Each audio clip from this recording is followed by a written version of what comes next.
เถื่อมาเติมอีกคกหนึ่งท่านผู้ชมแต่ว่าคกน้องเรานี่คือสิแม่สิมันเข้าหน้าโดยเนี่ยบ่โดยเนี่ยบึ้มมันเนี่ยจังให้จ้างให้เจิงบ่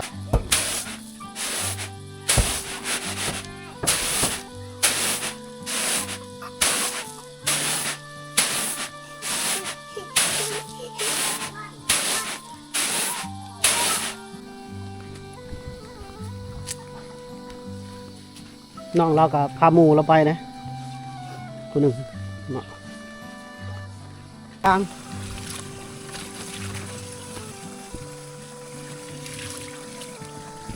ซองไอ้น้องเพิ่น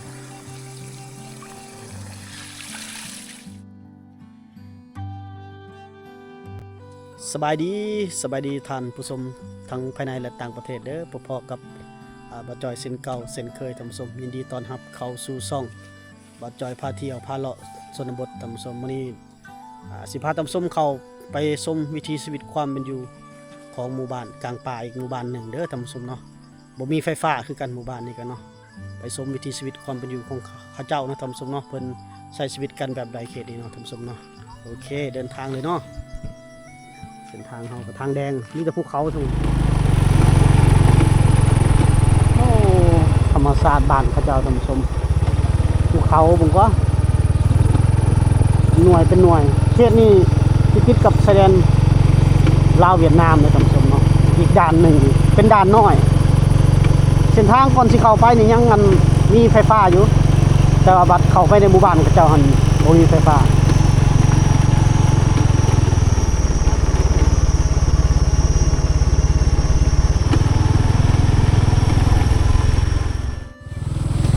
ทางดินดากเนาะ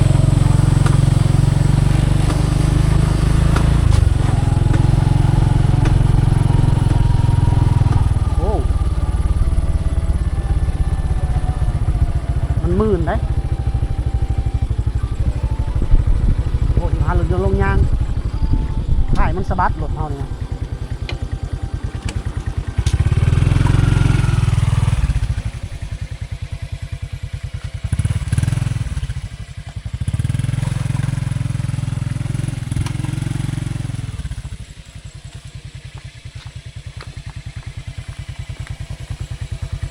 ตกได้ส่วน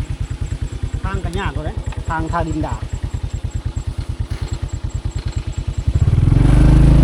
ทางเข้าหมู่บ้านเจ้ากันน้อยหน่อย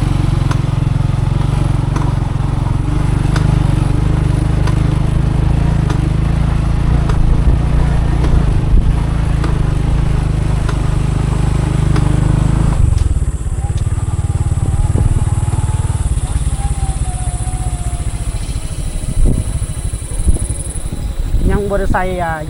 ยางน้ำก้าวว่าเขาสู่นาพ้นก็คักก่อนต้องใส่ยางน้ำแต่ก็เริ่มเลยละ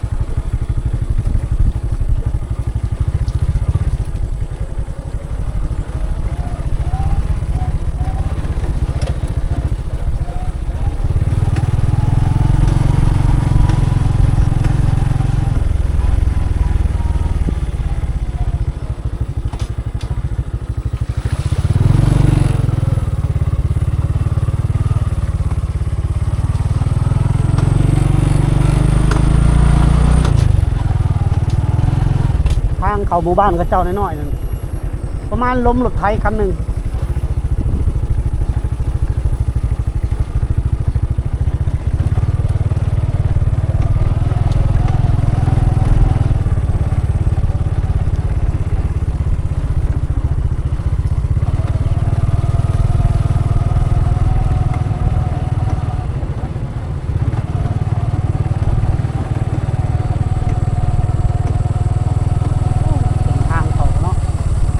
เขาแดงๆนะดินเขาเลยจะเคลื่อนดินอย่างแบบนี้เนาะ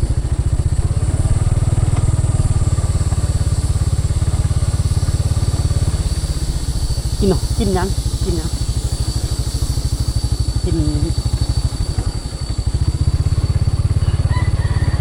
หอดแล้วทำต้มบ่อไก่ปันใด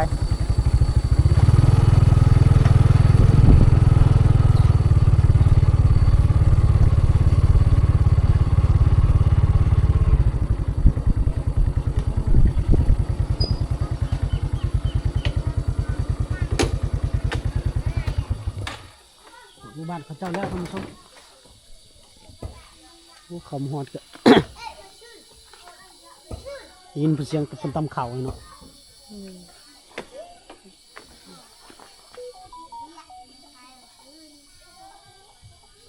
สังเกตเบื้องดินเขาเด้อท่านผู้ชมนะมันแบบแดงๆไงได้บุเนาะนี่คือหมู่บ้านกลางป่าบ่มีไฟฟ้าเด้อท่านผู้ชมสัญญาณอินเทอร์เน็ตก็น่าจะมีอยู่เนาะเดี๋ยวเราสภาท่านผู้ชมเลาะชมวิธีความเป็นอยู่ของเขาเจ้าก่อนเฮาสิเข้ามานี่มีฝนตกโอ้แต่เฮือนซานเพิ่นใหญ่เด้ท่านผู้ชมสังเกตว่าบ่มีสายไฟฟ้าเด้อ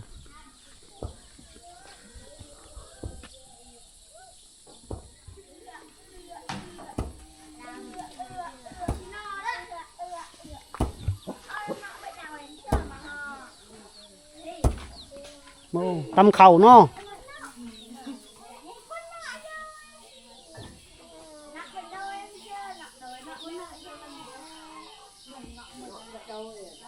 ตำเข่ากินเนาะบ่มีหงสีเนาะ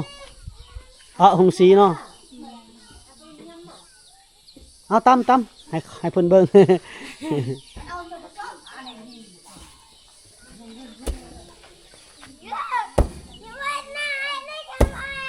อู้สะเทือนหมดเลย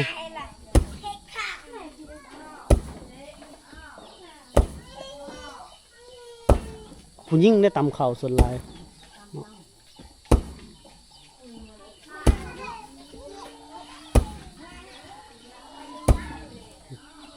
แสดงว่าตำอยู่นี่โดนแล้วทำสมจังมีขี้แกบเขาแกบไปนี่เนาะโอ้ไม่เท่าสารสวิงนี่สวิงนี่เนาะไม่เท่าเนาะไม่เท่าสารสวิง ลูกโยกสะดวกอัน สารสวิงท่านผู้ชมพุ่นจะพุ่นก็มีอีกคกหนึ่ง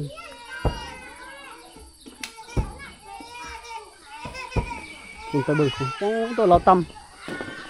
ำจนสะเทือนหมด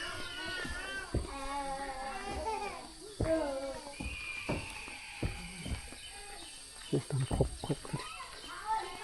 เหนียวได้ดินนี่ท่านผู้ชมอันนี้ต้นกาแฟนะท่านผู้ชมต้นกาแฟนะต้นกาแฟก็ปลูกกาแฟนี่กาแฟจากกาแฟยังบ่จอยลืมเลยเสียงต้นกาแฟ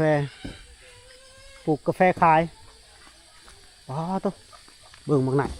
มังหนัดดิขนุนเต็มต้นเลยอุดมสมบูรณ์เลย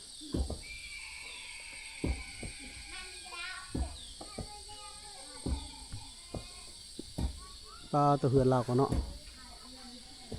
โบมีไฟฟ้าแต่มีเหือนหลังใหญ่อยู่เด้ท่านผู้ชมโอ้ตำเข่าสบายดีบันส่วน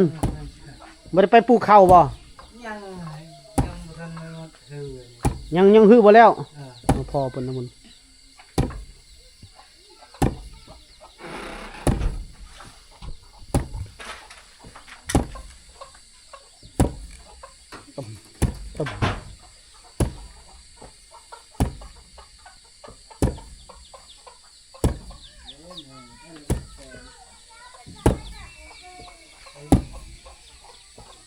นี่วัยรุ่นได้ท่านผู้ชมเนาะวัยรุ่นผู้สาวตำเข่า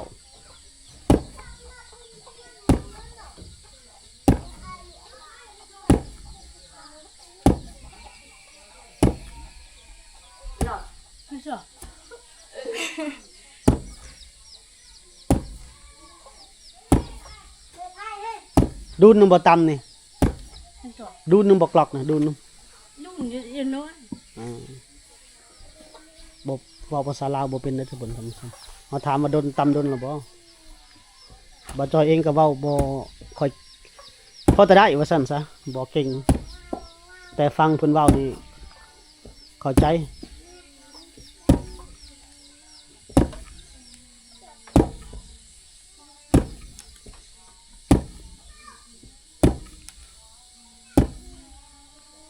ในชนบทแบบนี้แหละท่านผู้ชมเนาะโอ้กำลังแขนเราแข็งแห้งแล้วเนาะตำมือซ้ายมือขวา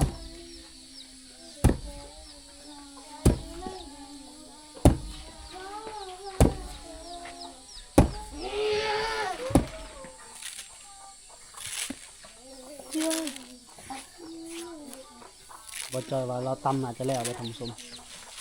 ยังแต่พัดเนาะถ้าเพิ่นพัดแล้วถือว่าสำเร็จแล้วอุดตำลายเลยท่านผู้ชมจนได้แล้วประมาณ4-5 โลเราตำ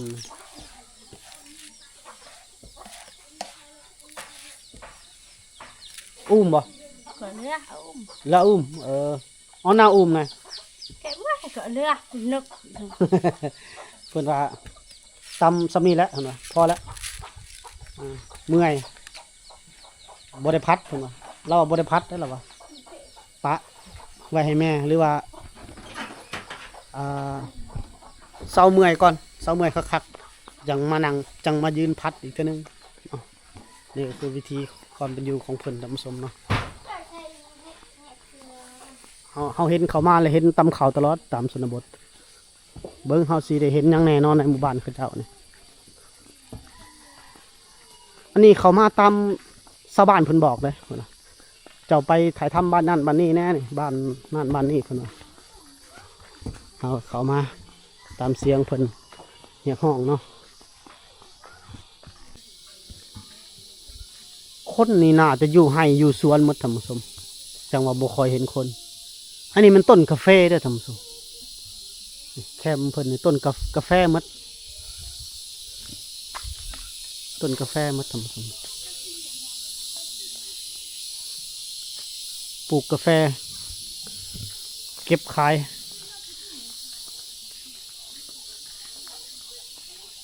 อันนี้ก็เฮือนของชาวบ้านนะท่านผู้ชมเฮือนครอบครัวเพิ่นสร้างใหม่ก็อยู่ปุกประมาณนี้ละอยากเห็นเพิ่นตำข้าวนี่มันมาตอนเช้าเขาเจ้าลุกมาตื่นแต่ตี 5ลุกมาตำข้าวตำแล้วก็ไปไผไปลาวเด้อตำแล้วก็ไปไห้ไปสวนก็ส่วนหลายมันเพิ่นเฮ็ดไห้แล้วท่านผู้ชมเนาะเฮ็ดไห้แล้วเป็นหลัก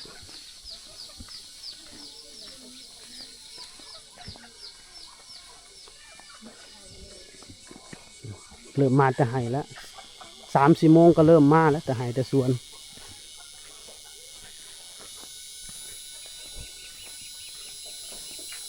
น้ำบาดาลก็มีอยู่แต่ตายแล้วพังแล้วผุพังแล้วใส่บ่ได้แล้วนี่น้ำบาดาล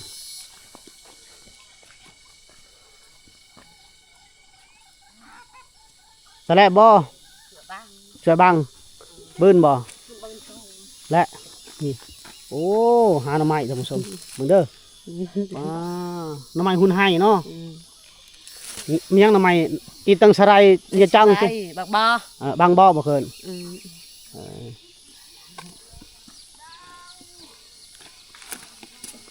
มาแต่หาหน่อไม้หุ่นไห้จักมันยังเลยเกิดทงแล้วเนาะอันนั้นเนาะบ่กี่ตั้งยังปริ้นบ่จีนนึงบ่เจอถามเพิ่นว่ามันยังเปิดห่อไว้ยังมักง่วงเหรอวะ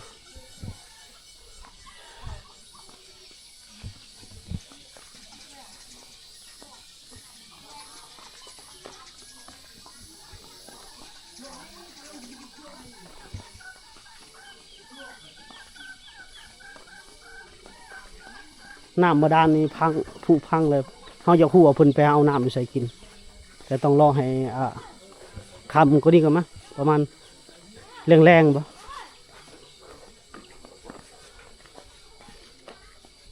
เสร็จอย่างนี้คนหลายทางนั้นบันสวดเด้อ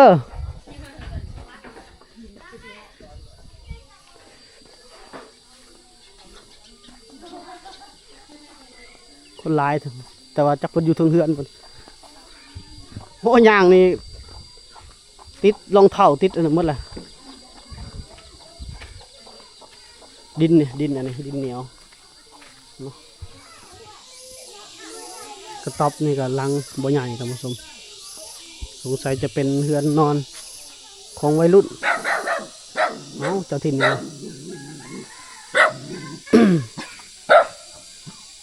พอเฒ่าเพิ่นเฮ็ดหยังเด้พอเฒ่าเพิ่นมันมันส่วนเห็นเราคนมาปลูกหยัง อันนี้เขาจะใช่ เคินหัวคา พวกขา หัวคาโอ้นี่เจ้ากลมาเลยบ่นี่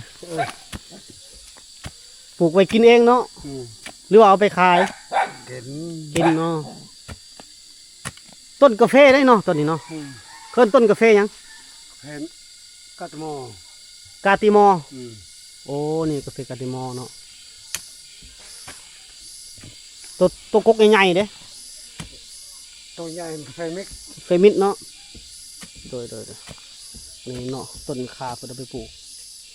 ฝนตกก็เด้เนาะหาปลูกแล้วบาดนี่ซักเขาให้แล้วบ่ ยัง ยังเนาะฮือยังบ่ทันแล้วบ่ เออ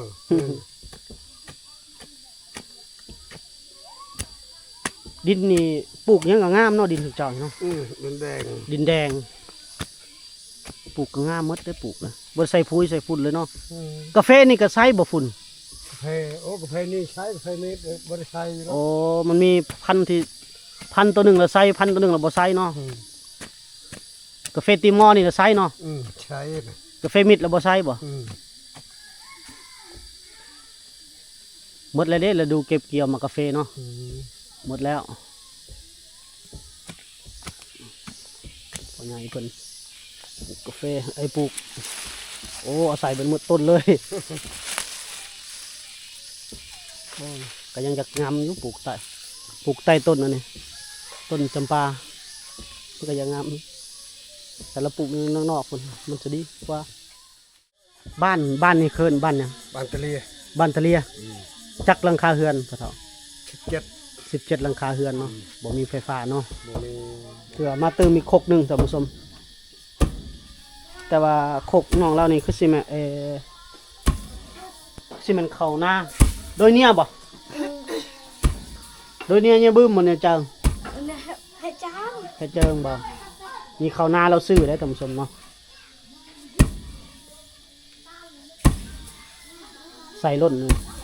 แต่บ่ได้เฮียง่ายๆดอกสังเกตมือน้องเราปัดอ้อมไว้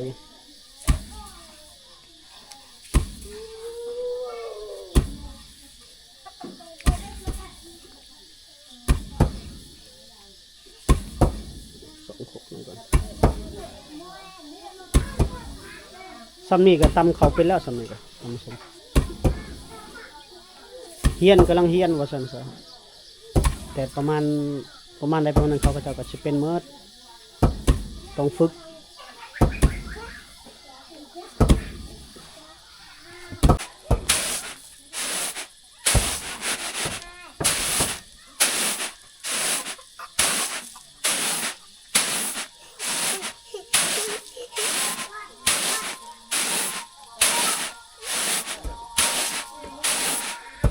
น้อยๆนี่ก็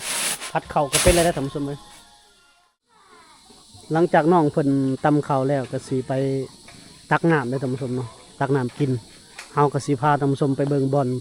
ชาวบ้านเพิ่นเอาน้ำกินน้ำอาบอยู่บ่อนใดเนาะหมู่บ้านนี้สูงเลยหมู่บ้านที่เฮายืนอยู่ท่านผู้ชมเนาะเพราะว่าทั้งลุ่มน่ะมีเซเนาะเกินเซสแลนด์ไปเบิ่งว่าน้องเพิ่นเขาเจ้าชาวบ้านหมู่บ้านนี่บ้านตะเลียนี่เฮาอยู่ไสเนาะ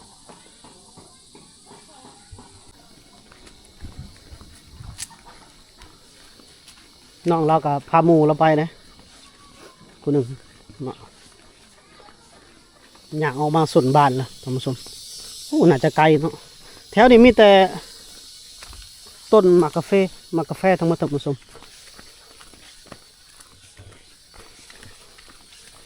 บริเวณหมู่บ้านท่านผู้ชมเห็นหน่วยผู้ปะ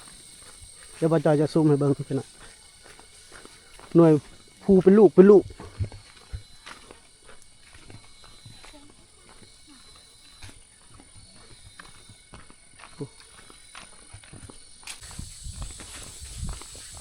ยางออกมาไกลเติบแต่ยังวะ ยังบ่ฮอดมองเอาน้ำอยู่แถมลงภูเขาลงมาเป็นท่านผู้ชมมันเป็นอยู่ลุบอยู่พุ่นเนาะไต่ลงมาเฮาบ่ได้โฟกัสไปทางน้องเพิ่นย่านผิดกฎชุมชนของ YouTube เพราะว่ามีเด็กเด็กน้อยนะหาบน้ำหาบหยังท่านผู้ชมนะแต่ว่าตอนนี้ยังทันฮอดมองหาบน้ำเดี๋ยวเฮาสิเบ็ดให้เบิ่งให้หนูนี่มีแต่สวนหมากกาแฟทั้งหมดท่านผู้ชมนี่ต้นหมากกาแฟทั้งหมดโอ้ผักรีบานเขาเจ้านะ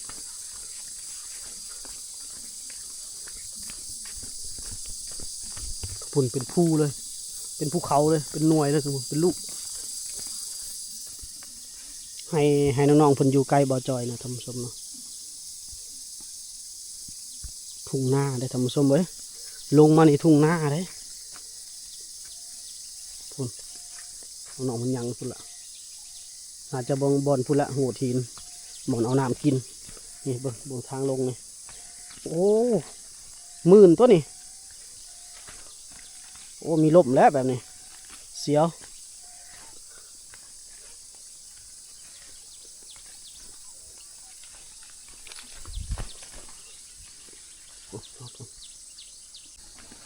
โอ้มียุง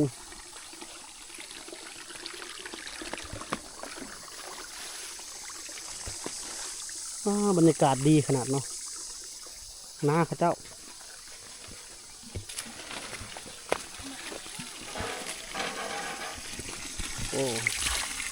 โอ้น้ำลิ้นมาจากน้ำลิ้นพ้นต่อสายยาง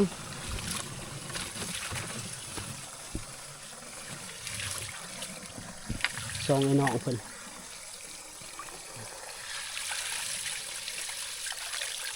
น้ำคือจะเย็นคักเนาะมี2 คนญี่ปุ่นนี่เว้าความลาวเป็นบ่เว้าความลาวเป็นบ่ ปนายเลียวดังบ่กระดังโอ้โหบ่จักความลาวเลยบ่จักภาษาลาวเลยบึ้นบ่มุเรียนเต้บ่เรียนตะบึ้นมุด เอ้ยเยอะ โรงเรียนไกลแล้ววะบ่ได้เข้าโรงเรียนจะเจ้าละมือไหมปะ นางกะ ปะ เอา นางปะและมื้อนี้ได้ซะ บ้อง บัง บ้อง เบิ่ง เอา นางปะกับนางเบิ่งโอ้โห เราจะได้ไปดูหมด ที่สิเย็นเนาะน้ำเนาะน้ำต่อจากภูเขา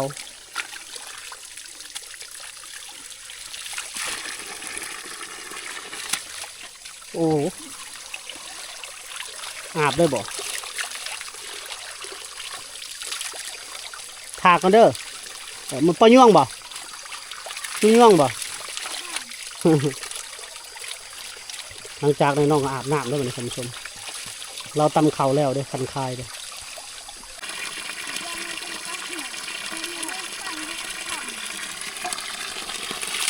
น้ำเย็นขับขนาดเนาะเดี๋ยวสิลองกินเบิ่ง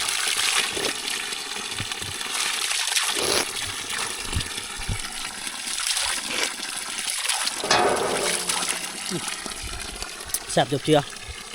ไปเมื่อครับแล้วเขาจะบริทายหลายตอนน้องเป็นหาบน้ำยันผิดกฎชุมชนตอนน้องเป็นยังเป็นเด็กน้อย พูดทางหน้าพูดแล้ว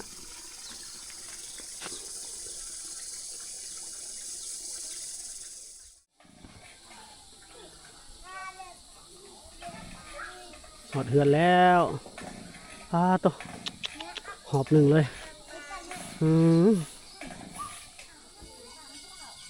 โอเคท่านผู้ชมเนาะบ่จอยพาเที่ยวชมหมู่บ้านที่บ่มีไฟฟ้าบ้านตะเลียเนาะเมืองเซโปนแขวงสวรรณเขตท่านผู้ชมอีกหนึ่งหมู่บ้านที่บ่มีไฟฟ้า17หลังคาเรือนกับหมู่บ้านนี่ก็อาชีพหลักๆแม่นปลูกกาแฟขายแต่ว่าช่วงที่เขาเข้ามานี่คือเขาเจ้าปิดฤดูกาลเก็บเกี่ยวหมากกาแฟแล้วเนาะเมล็ดกาแฟอะไรท่านผู้ชมเนาะแต่ว่าสำเร็จแล้วบ่ค่อยมีผู้ใดมีแล้วเดี๋ยวนี้เนาะแต่ก็ยังมีลงเรืออยู่เล็กๆน้อยๆ หมู่บ้านนี่17หลังคาเรือนบ่มีไฟฟ้าชาวบ้านเพิ่นก็เฮาเข้ามาก็เห็นเพิ่นตำข้าวให้บ่ท่านผู้ชมเนาะแล้วก็พาไปเบิ่งบ่อนน้ำกินน้ำอาบอยู่บ่อนเดียวกันเลยท่านผู้ชมเนาะก็ลงไปลุบๆหอมภูเขาพุ่นแหละท่านผู้ชมเนาะเห็นบ่น้องเพิ่นพาไปเนาะเฮาก็ได้ให้ท่านผู้ชมได้เห็นหมดแล้วนี่คือวิถีชีวิตความเป็นอยู่ของชาวบ้านที่บ่มีไฟฟ้านะท่านผู้ชมเนาะหมู่บ้านชนบทลาวในปี2025ก็ยังมีความลำบากแล้วก็ถือว่าขัดสนหลายเนาะแต่ละหมู่บ้านที่เขามาเห็นท่านผู้ชม